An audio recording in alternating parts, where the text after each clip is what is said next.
With Earth Day happening last weekend, it would be good to take a step back and look at how we impact the environment and what that means for us. Earth Day was founded April 22nd, 1970 by Wisconsin Senator Gaylord Nelson in response to the massive 1969 oil spill in Santa Barbara, California.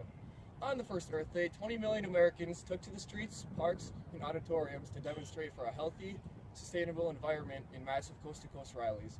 This included thousands of colleges and universities that organized protests against the deterioration of the environment. These protests worked as it led to the creation of the United States Environmental Protection Agency and the passage of the Clean Air, Clean Water, and Endangered Species Act. You might be asking yourself why you should care about the environment and climate change. Well, it affects all of us in some way, and we are already seeing its negative effects. In the past century, most states have seen a rise in temperature of 2 degrees Fahrenheit. Heavy rainstorms are becoming more frequent, and ice cover on the Great Lakes is forming later or melting sooner. In the coming decades, the state will have more extremely hot days, which may harm public health in urban areas and corn harvests in rural areas. More and more people are getting involved in the fight to protect the environment. That is evident over last weekend as we saw thousands of protesters in the March for Science in 600 locations worldwide. These marches were in response to our new administration's seeming lack of respect for science and the environment.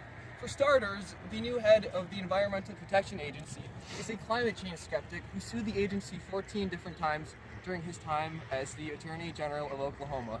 The proposed budget also includes a rollback of many environmental regulations along with a 31% cut to the EPA, which would be catastrophic not only for the environment, but also the people living around it. The EPA plays an important role in our lives as it monitors the quality of our water, air, land, and human health. There was a time before the EPA when smog-filled cities and lakes were not safe enough for people to swim in. While things are a lot better now, we can't allow that to stop us to continue to push for changes for a cleaner Earth. So, now that you love the environment and want to do everything you can to protect it, you might be wondering what you can do. Luckily, there are many different things you can do. First, recycle. Did you know that Americans buy more than 29 million bottles of water every year, and only 13% of those are recycled?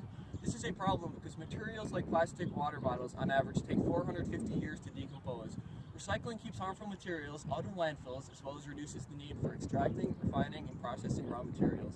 Another way to help is to contact your representative and issue your concerns regarding our laws and how they affect the Earth. This could include concerns about cuts to the EPA or saying you want the U.S. to stay in the Paris Climate Agreement, which strengthens the global response to the threat of climate change. There are also many other simple things you can do daily. This includes composting, biking to work, and turning the lights off when you leave a room. Whatever you do, just know that everything helps, and together we can make a cleaner Earth for ourselves and younger generations.